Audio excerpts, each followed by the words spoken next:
Life coaching is not giving advice. A lot of people give themselves good advice and do not follow this very advice, which may help save themselves from problems. Another problem we have is giving unsolicited advice without even knowing the true facts of the situation. A lowdown on advices. All roads are paved with good intentions. A lot of people want to help, we want to aid people by shielding them and deflect bad things, and especially to those people we love. A piece of advice can turn something good into somewhat of an overture towards a person's sense of self. One comment can become a potentially uncomfortable situation. Some people are sensitive. You may see them cry, they might tell you they are hurt, and they could say something as to the why. However, the fact remains that you do not have enough idea of the situation that a person is in. More often than not, people who love dishing out advice end up putting their foot into their mouths. Empathy and sympathy. Taking your cue from a life coach, you will see that a life coach never sympathizes with their client. Sympathizing is taking another person's experience and making them your own. That is a selfish act.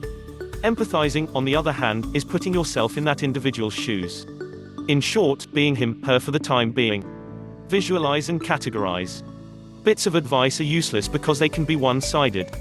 Every person's experiences are different. You may have the same problem, but the process you had to go through before reaching that problem always varies. Letting the client visualize the goal is the first step towards healing and finding the solution. For example, if the problem is an argument with the boss, making the client visualize his desired outcome, let's say making up with the boss and getting a promotion, will point the client to the path in which he wants to take without dictating him to do. You see, sometimes advice can be dictatorial in a sense. The other person will follow the advice simply because they do not want to hurt your feelings. If not advice, then what? Time is the essence of life coaching. A coach can spend months and some even years working with a client to achieve his goals and the things he wants in life. Time is valuable, so make the most of it by connecting with the client mentally, emotionally and spiritually. Achieving a degree of trust is usually the first step. Next is listening intently, and then identifying the critical situation in a client's life which you could catalyze to make thought-provoking activities for your client. The thing about being a life coach is that although you do relate to the client from a time-to-time basis, you give the client room to expand and be who they really are without having to worry of what you're thinking. A piece of advice is not how a life coach makes the client see things.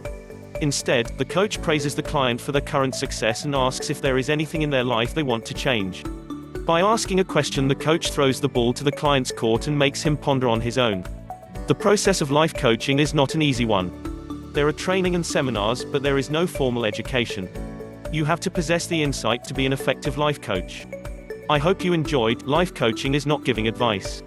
If you were able to take away something from this, or on reflection has made you ask more questions, then this has been useful in a positive way. For more articles from life coaching, hit the subscribe button below.